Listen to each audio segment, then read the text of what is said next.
the platforms. Come on in.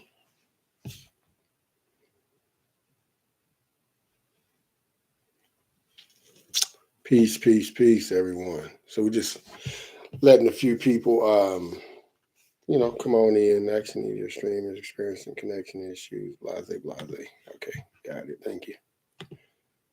And then as everyone comes on in, we'll go ahead and, get started. Information.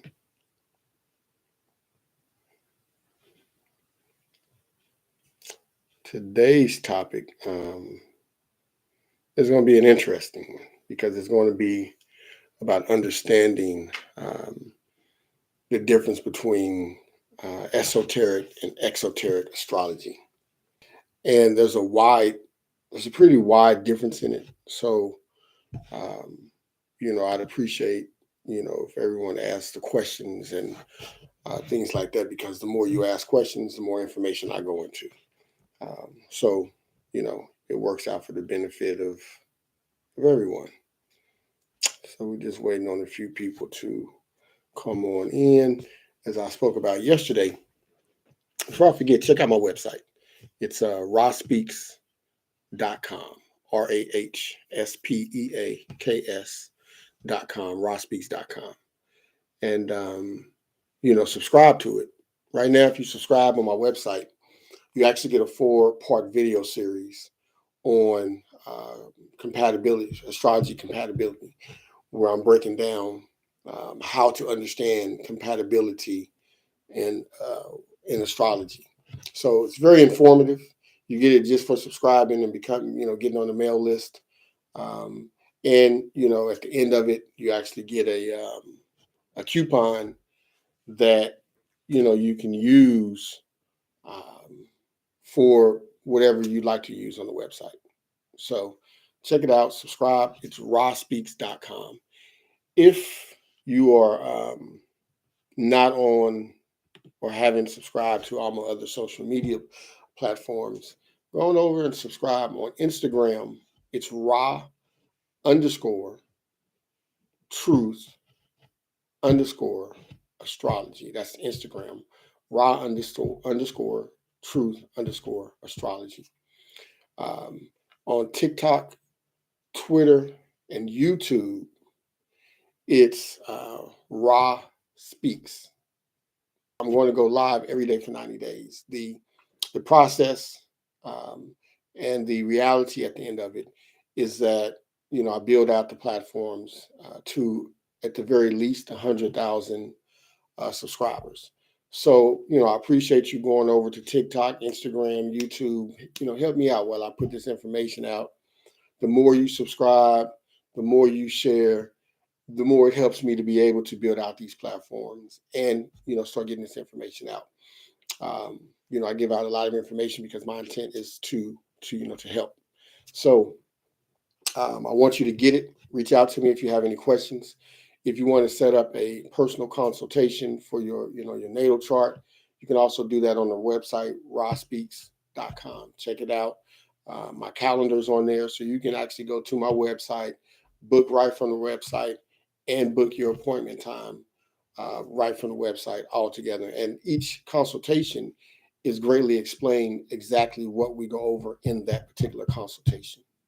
Okay, and I'm adding more consultation types this week, for Saturn return consultations and things like that aren't up there.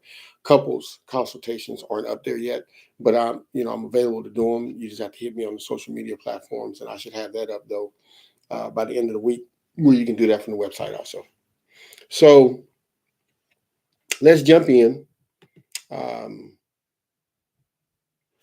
the subject matter. Okay. When you get into what's normally taught with astrology is normally taught from the aspect of when you're born, and that's your sign. And that's how most people, who really don't study astrology, that's how they're going to know it. They know, well, I was born, June 15th, so I'm a Gemini, or I was born, December 10th, so I'm a Sagittarius, or I was born March, 11, so I'm a Pisces, things of this nature. So that's how most people are going to know it. And they understand it from the aspect of, depending on their studies, that this is who you are, right? Your sun sign.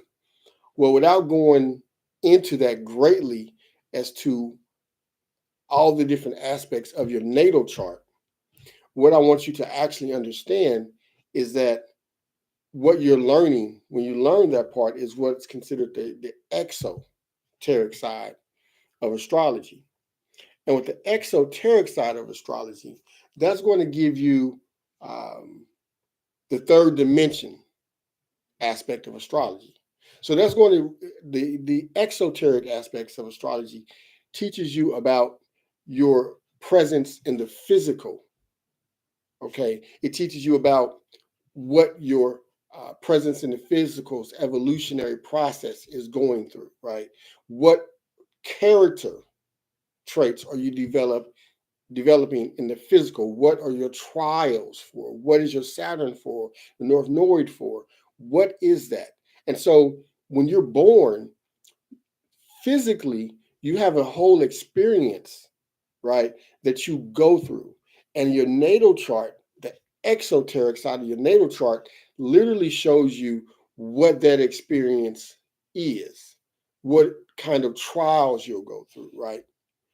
And that's the basis of the exoteric natal chart. And that's what most people are going to learn. So when you go to a astrologer, when you go to any of those people, they're generally going to be talking to you about your third dimension experience. And so they're going to be teaching you from that aspect. And from that aspect, you learn about, your development. Well, the esoteric side of astrology teaches you more about the soul's evolution. It teaches you about the spiritual evolution that you're going through.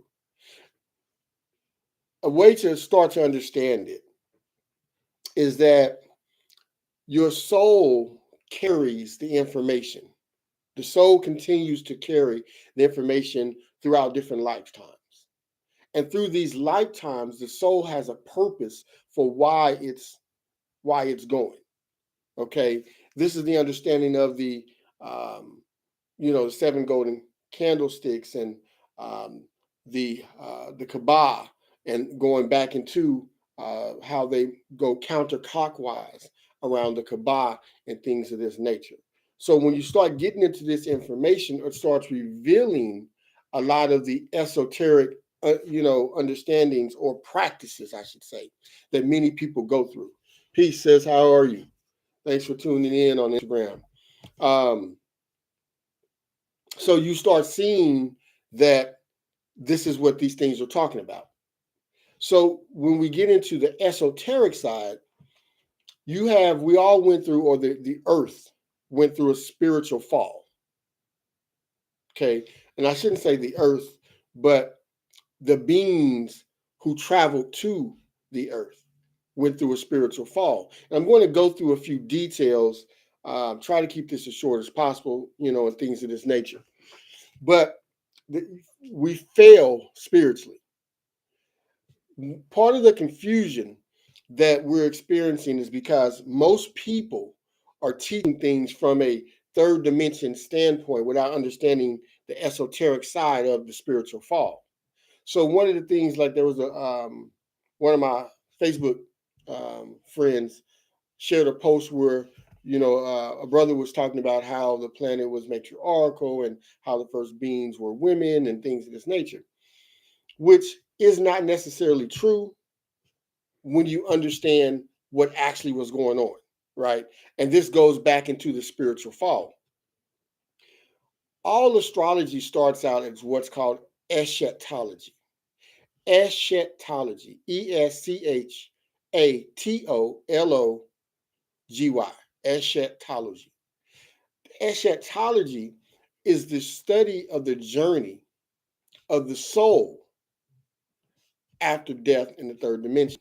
So our ancestors were attempting to ascertain, to understand our journey. So this begins the study of planets and like that, right? But this actually takes place after the spiritual fall, or after we began to spiritually fall. So what we see in Hekupta, or what's now called Egypt, those writings, on the Meru, or what's called pyramids. Also, what we see in Amexem, which is the Americas, and the Meru, or the pyramids here in South and Central Americas, and Asia, Europe. All of those Meru, or what's called pyramids, those structures, those studying structures, they came after the spiritual fall. When we get into the information, one of the things that I really tell everyone that they really want to start studying more about Atlantis, Mu, and Lemuria. That's going to open up the information. Atlantis, Mu, and Lemuria. There's a reason they're telling you this information is fiction, or it's not fiction. But you would know it's not fiction if you've never been initiated into certain schools of thought, or if you've never had a mentor who's really set you in a direction. You would never really understand, right? Even if you read it on your own, it's very difficult to understand, because once you start going into that, then you start going into Atlantis, Mood, or more. Atlantis, Mu, M-U, and Lemuria. Okay, Atlantis is one place, Mu is another place, and Lemuria is another place. That's what I'm saying. So all those places are different. Lemuria is first. Atlantis is actually the last. Okay, so it's the last place. Atlantis, Mu, Lemuria. You start studying those, it's going to open you up to all the information. Okay, this is where the secret teachings of all ages. Yes. What do you say? Mu, M-U. Yes, that's one place. And Lemuria. Okay, Lemuria is, I think it's L-A space. I think it's M-O-R-I-A, Lemuria. Okay, but when you type it in, it'll come up. I may type it in myself just to help, but it'll come up. Atlantis. If you put in Atlantis space Mu and then Lemuria, it'll come up. Okay, even if you misspell it, just put it in Google, and that should be it. Okay, and then it may be spelled Lamuria, Lemuria, or Lemuria. So yeah. So when you start to study it, right, this is where it opens up the information, the esoteric side of really the spiritual fall. The spiritual fall is important. Yes, that's it. Yes. So type that in, Lemuria, and it'll come up from there. That last spelling you did. I just needed to see it with my own eyes. Yes, spiritual fall. Yes, the spiritual fall. Okay. And even if you don't type in the spiritual fall, all you're doing is reading about the lands. Okay. When you read about those lands, it's going to open you up to different information just by researching the land masses. Okay. I'm about to go into the spiritual fall now. So you're here in the Quran of the Moorish Holy Temple of Science. And the one-on-ones and things like that, where it'll talk about what is the meeting place for all men with Allah, and it'll say in the heart. Okay, that's where you meet Allah at, is in the heart. Well, it's also dealing with the fact that we disconnected from Allah, or the all, or the divine, Jehovah, whatever Naaman a person wants to place, right? Same. It's the same personification. It's the same deity, higher power that everyone's talking about, right? The fall, the way that it's it's taught, the way that I've been taught about the fall from my mentor, is that you see it through astrology. The fall starts at Aries. We decline. Now, Aries represents the spark. It represents the spark on the ethereal plane, esoterically. We're not talking exoteric, so you got to put that out of your mind. So it represents this spark that takes place ethereally. And this spark represents the first animated force of man, of soul. The first animation, okay? Once it's animated, then we move into Taurus, and I'm doing just a very partial breakdown because it's a lot more. You move into Taurus, and when we move into Taurus, we see the recognition of the development, okay? And you can find this in the Bible.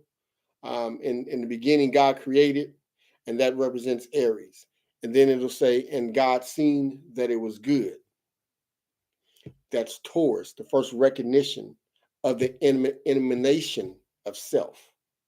That's Taurus, right? Then we move into Gemini esoterically. Gemini esoterically represents the last time on the ethereal where the masculine and feminine principle were one.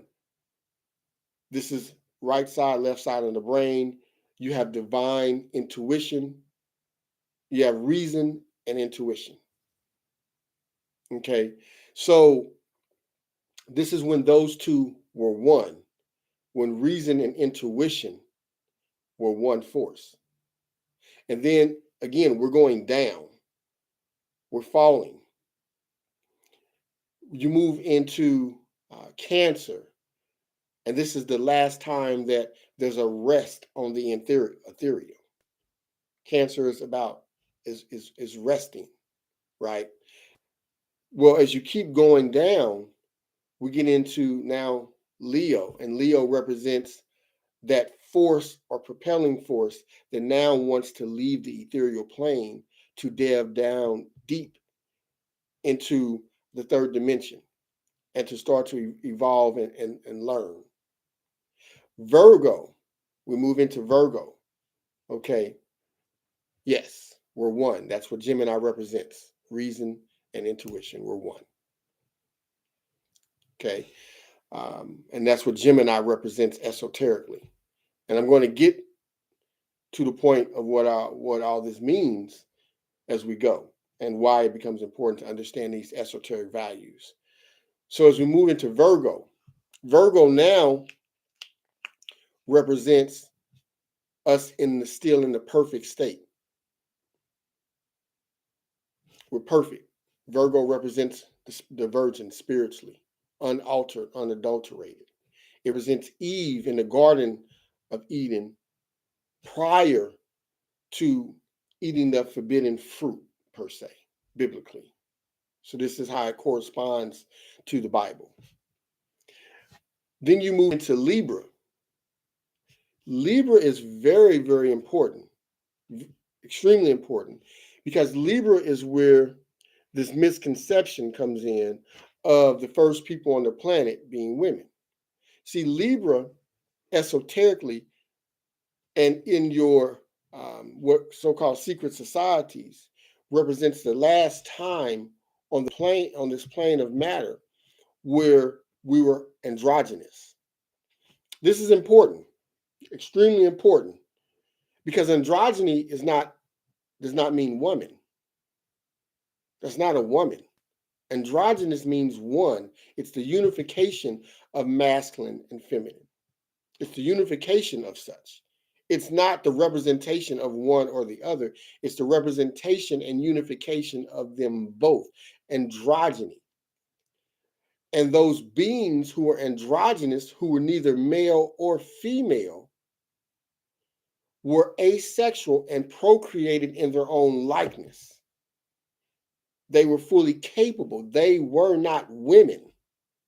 Women are not androgynous. Okay, this is where we have to untangle the information, but you have to know the other side of the spiritual file to really get it. So that's what Libra represents. Now we split, and then Libra moves into Scorpio. Scorpio now is represented biblically, where it says, "And Adam knew Eve." In that personification, the feminine perspective is represented as knowledge and wisdom. And so to have sex or intercourse with her means to know, which means to go into knowledge, and which means to go into wisdom. Okay, even if you read in the original Hebrew text of the Bible, it doesn't say in the beginning God created. It says in wisdom, Elohim created. It says in wisdom, which is showing you the masculine and feminine principle. So back over here to now, we move from Libra to Scorpio. Scorpio then represents, again, Adam knowing Eve. And now we have a sexual encounter. Now, from that sexual encounter, in this fallen spiritual state, we are no longer able to reproduce the androgynous beings. Greetings, sis.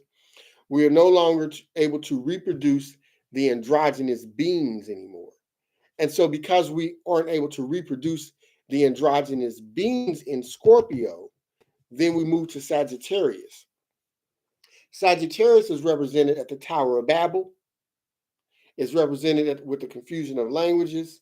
It's represented when it talks about Cain, I think, going into the land of Nod or something like that, where the children, the Sagittarius represents the children, esoterically, who are scattered among the planet. And it's represented as a centaur, because the centaur is then going all over the planet, shooting its arrows, trying to gain knowledge and experience. Here in esoterically in Aries, where we've fallen, we were one with the divine, with Allah. Then as we fail, we separated. We no longer could produce ourselves asexually. We no longer could hold the higher spiritual state of androgyny. That's a higher spiritual state, androgyny. It means the unification of the masculine and feminine. But we have to understand that, right? Now, we're not talking about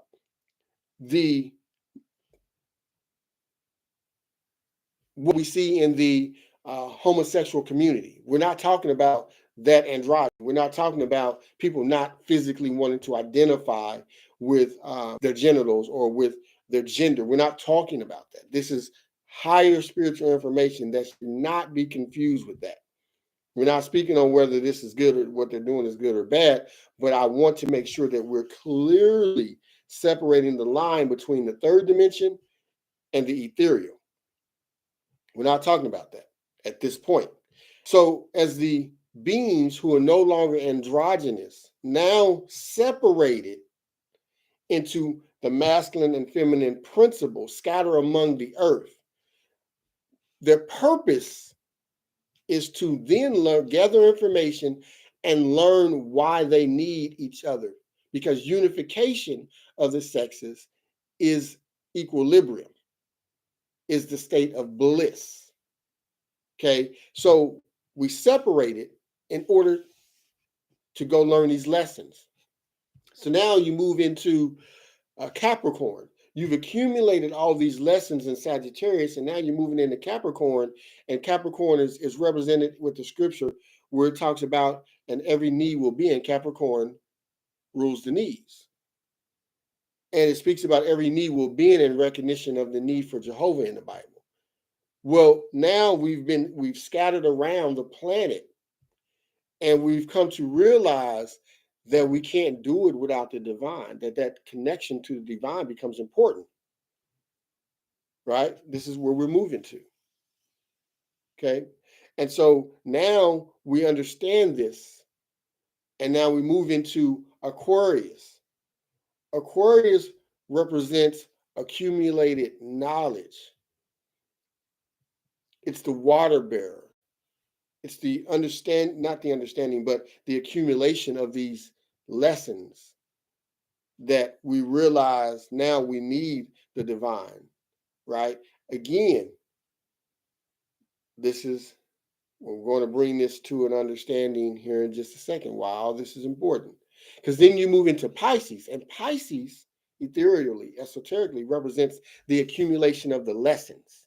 And those lessons that are accumulated in Pisces become the point because they also become the proving ground. Did you learn the lessons? So once you know this, once you understand, yes, we are in the age of Aquarius right now. Okay, but the age of Aquarius and what we're talking about is slightly different. The age of Aquarius does represent the knowledge, and it has a bearing, right? And I'm going to cover that in a second.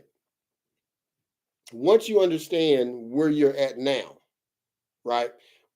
Once you understand where your chart's at now, then you can chart parts of where you're at on this this journey to becoming one with Allah again. Because you can see from your house placements the things that are coming to an end, the things that you're still trying to prove, the foundations you're still trying to set. Where are you at? And it'll show you exactly how old, in many ways, your soul is. How much development do you still have left? What are you searching for? Now, this becomes important because once you understand the process that your soul is going through, then it better enables you to understand why you're going through the lessons in the third dimension. Because every lesson that you're going through in the third dimension is really meant for your soul's evolution. It's not personal, right? And what I mean by that is not about this physical experience. The physical experience is an experience that is creating the lessons within the soul, which is creating allowing you to evolve, right, and be able to meet Allah back at the meeting place. That's what this mundane experience is for. All of our experiences in the third dimension are meant to push us towards a place of oneness with the divine. So you can watch people and see where they're at. People who are still running away from the divine, people who are still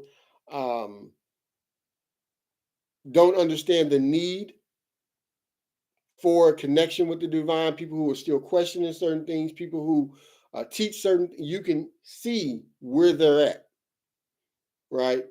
You can also see when people are just getting started with reconnecting with their spiritual path, because you don't start out just having it all set spiritually. It's a process. And when you see a lot of house 8, house 12 placements and things like that, this person is either bringing certain lessons to an end, or they're now in a creation process that catapults them to another journey for their soul. And you can see it. When you go through the house placements, this is a part of what the house placements show you. This is why it becomes important. The houses are not, and I don't mean the sun in Aries house 3, not the planet house placements.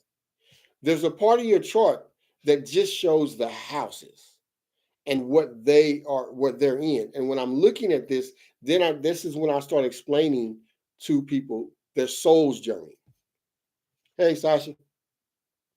So this is when I started explaining to people their soul's journey when I'm looking at their house placements.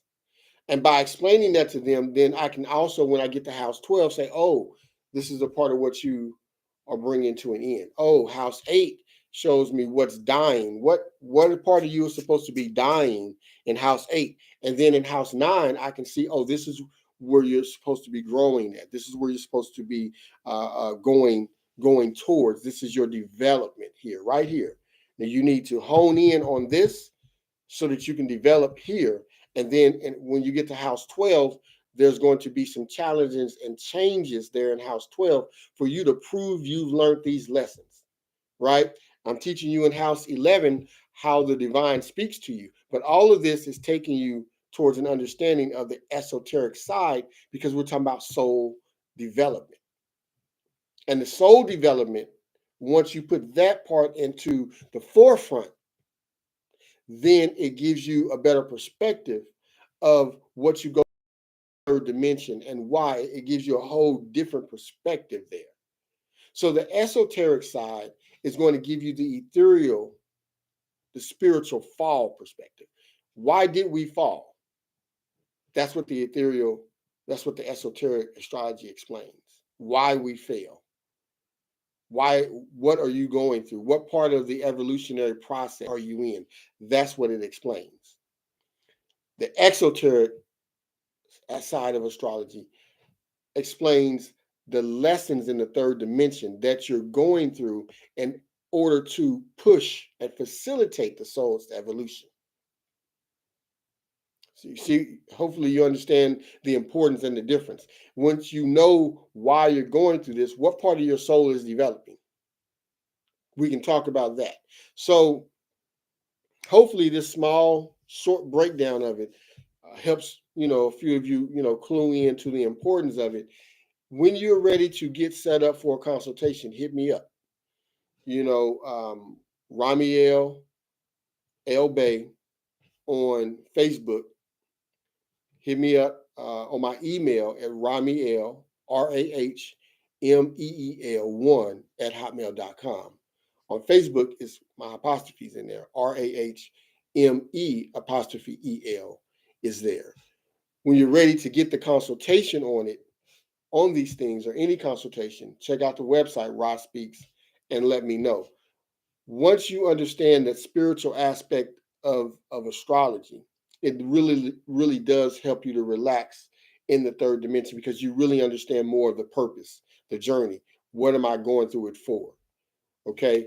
If you're coming in on the tail end, replay the video so that you can get the information. Like I said, I'm going to be live every day for 90 days. That's my commitment. I'm pushing the platform out so we can actually start getting some real good information out. Like and share, subscribe, please. Do me that solid. Subscribe, like the videos, and share them. I appreciate you coming on. The more that you can share it and subscribe to it, the more I can build the platform out, and we can, start doing some good. Because a lot of the information that's coming out, as we see, a lot of it is half the information, and that becomes a part of the issue. That a lot of people are getting half of it. And I don't go into all the details because some things are meant to be said mouth to ear. Some things are meant to be said through mentorships and initiations. So I don't come on the platform and just go into everything because the reason that we had initiations is to make sure that the heart of the neophyte was pure. And this is how we guarded the people. This is how we made sure that the people were going to be safe, because the ones who hold this type of information can be very dangerous to society, as we can see, because none of the things that I'm telling you are not known in secret societies, whether it's Rosicrucianism or Masonry, all those things they know. And so you have those who use the light to cause darkness. And that's what the initiations and mentorships were meant to prevent. Today, because of social media, you have so many people who just read a couple of books or read a book, never went through mentorships and things like that, and they just put out a lot of the information. And some of them may have a pure heart, but the information at this point is half or can be misguided because it's a lot to have to learn. You know what I'm saying? It's a lot. It's a lot to learn and process. And you go through stages within the process. There's stages. And if you don't understand the stages have a lot of confusion in them because you also have to empty your cup in order to go through the stages. And that emptying the cup process can be painful. So I encourage, again, check out the website because the mentoring, I don't have that up on there yet, but I'm about to set all that up on there this week. I'll be back on tomorrow. The moon moves tomorrow into Cancer. So that will be what we're discussing, guaranteed. Tomorrow is what, Thursday? So I'll be on tomorrow, I think at about 3 p.m. Eastern Standard Time. I think that's when I'll be on, 3 p.m. Eastern Standard Time. So check back in. Again, like and share the video, subscribe to the channel, pass it around, talk to me. Let me know what else you'd like to hear me talk about. Leave it in the comments. If there's a subject you want me to cover, leave it in the comments, and I will cover it on this 90-day live session. I don't know when. Just depends on how soon you get it into me. But leave me a comment about what you want me to cover, and we'll get it covered. All right. Peace.